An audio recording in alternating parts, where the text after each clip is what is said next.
Assalamualaikum warahmatullahi wabarakatuh.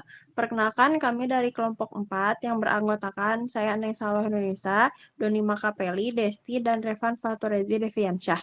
Kami akan mempresentasikan tugas sesi 14 mata kuliah Data Science yang berjudul Etika Data Science, Pelanggaran Etika, Penyebab, dan Solusi Perlindungan.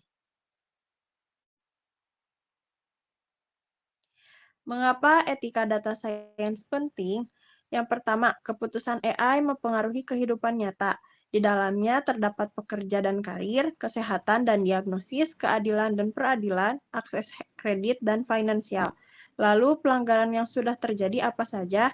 Yang terjadi yang pertama ada bias, yaitu diskriminasi dalam pekerjaan. Yang kedua ada kebocoran data untuk pencurian identitas jutaan orang. Dan yang ketiga ada keamanan yang lemah, yaitu downtime dan kematian pasien.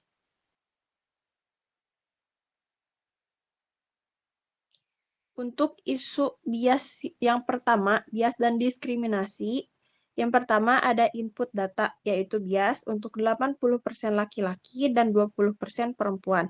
Lalu menggunakan algoritma learns bias, terdapat laki-laki sama dengan better. Untuk outputnya akan menghasilkan laki-laki yaitu checklist untuk pass dan perempuan untuk reject. Dari algoritma ini belajar dari data bias untuk menghasilkan keputusan yang tidak adil. Untuk kasus nyata tersendiri ada AI Resume Screening. Algoritma belajar dari data bias untuk hasil keputusan yang tidak adil. Contoh yang pertama, ada kandidat untuk A yang kita namai Doni, berisikan S1 Teknik Informatika untuk 3 tahun pengalaman, yang digunakan Python, ML, dan Leadership. Untuk checklistnya 95/100 diterima. Untuk kandidat yang kedua ada kandidat B dengan contoh nama Neng Salwa untuk S1 Teknik Informatika, 3 tahun pengalaman Python, ML Leadership, untuk itunya ditolak yaitu 45/100. Untuk dampaknya, perempuan berkualifikasi tinggi ditolak otomatis, kesenjangan gender semakin dalam. Solusi untuk cara mengatasi bias yaitu yang pertama kita bisa menggunakan audit bias berkala, yaitu teks model untuk setiap kelompok demografis yang berisikan gender, ras, dan usia. Lalu yang kedua ada rebalance dataset, yaitu untuk memastikan semua kelompok representatif dalam data latih. Yang ketiga ada fairness aware ML, menggunakan algoritma yang meminimalkan bias secara eksplisit. Lalu ada ethic review board, yaitu review lintas disiplin sebelum model dideploy. Dan yang terakhir ada diverse team, yaitu merekrut dari latar belakang beragam untuk mendeteksi blind spot. Selanjutnya, ada isu pelanggaran privasi dan pribadi. Data pribadi dikumpulkan atau dibagikan tanpa informed consent. Mengapa terjadi? Yang pertama, data hoarding, kumpul data sebanyak mungkin. Yang kedua, kurang transparansi kepada user. Ketiga, regulasi yang lemah. Keempat, infrastruktur keamanan tidak memadai. Jenis data sensitif. Yang pertama, NIK, SIM, paspor, identitas. Yang kedua, nomor telepon, alamat, yaitu lokasi. Ketiga, riwayat kesehatan. Keempat, data keuangan dan kredit.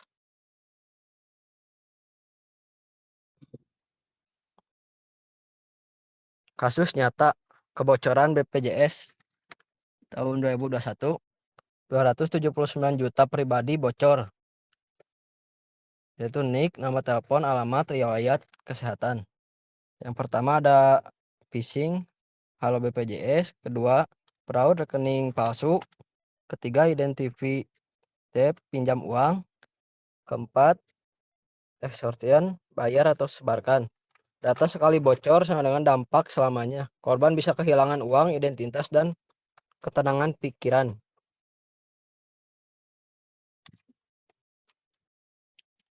Selanjutnya, solusi sistem perlindungan privasi. ada teknis. Yang pertama enkripsi AES 256 saat transit dan storage. Yang kedua, akses control RBAC, MPA, dan list privilege.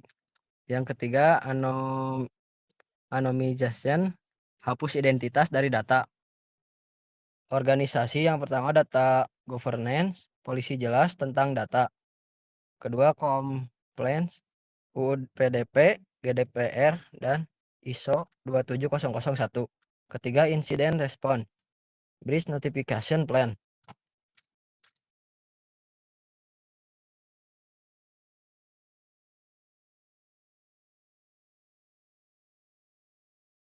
Selanjutnya, keamanan data lemah dan risiko kebocoran. Organisasi menyimpan data sensitif tanpa perlindungan yang memadai. Ada jenis ancaman, yaitu cyber attack, hacker exploit, vulnerability. Kedua, insider threat, karyawan curi data. Ketiga, misconfiguration, setting terlalu permisif. Yang keempat, ransomware, encrypt data, minta uang. Penyebab lemahnya keamanan, server outdated, tidak di-patch. Kedua, kurang training keamanan karyawan. Ketiga, tidak ada framework standar, yaitu ISO 27001. Yang keempat, budget keamanan terbatas. Oke, di sini ada kasus nyata yaitu ransomware attack di rumah sakit. Pertama, password lemah. Hacker masuk melalui VPN karyawan dengan password mudah. Kemudian ada lateral movement. Attacker spread ke server data pasien. Kemudian encrypt semua data pasien terkunci dengan ransomware, kemudian minta uang tebusan. Attacker bisa minta uang, misalnya USD 10 juta untuk deskrip data. Kemudian dampak nyata, rumah sakit tutup 2 minggu, pasien tidak bisa operasi, beberapa orang banyak yang meninggal. Lanjut.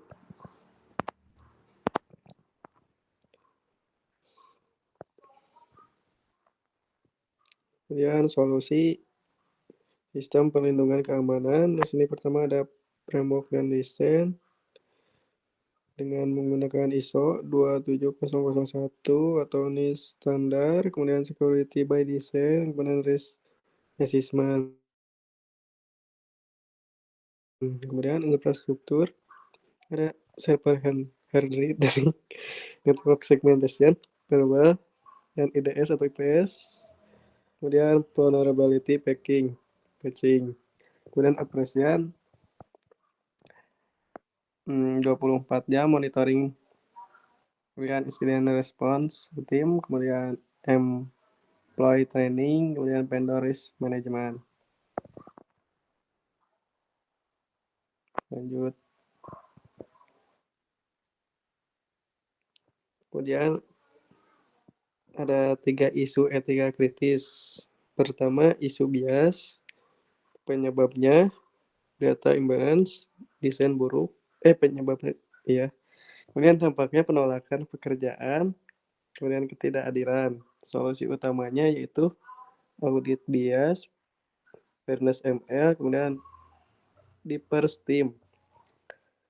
Lalu isu privacy, penyebabnya data hoarding, regulasi lemah. Dampaknya pencurian identitas dan fraud. Solusi utamanya enkripsi, access control, dan governance. Dan isu keamanan, penyebabnya infrastruktur outdated dan no training. Dampaknya kebocoran besar, downtime, dan kematian. Solusi utama yaitu security framework, monitoring, dan training. Lanjut. Kemudian untuk etika data science sama dengan tanggung jawab bersama. Setelah memahami risiko-risiko yang ada, kita harus menyadari bahwa etika data science adalah tanggung jawab bersama. Peran ini terbagi menjadi 3 pilar utama. Yang pertama ada data scientist. Bertugas melakukan audit bias, menerapkan privasi by design, mendokumentasikan dampak, serta menjaga transparansi dan advokasi. Kemudian ada share responsibility, menjadikan etika sebagai bagian integral, menjaga integritas dalam desain, menjunjung prinsip keadilan atau fairness, dan akuntabilitas yang jelas.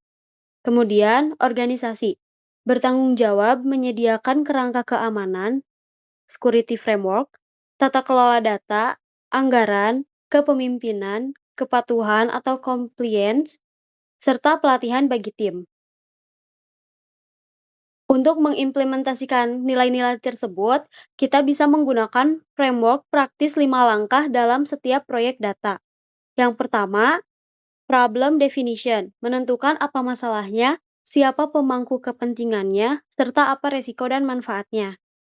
Kemudian ada data collection dan prep, memastikan adanya informed consent, representasi data yang adil, dan pemeriksaan bias.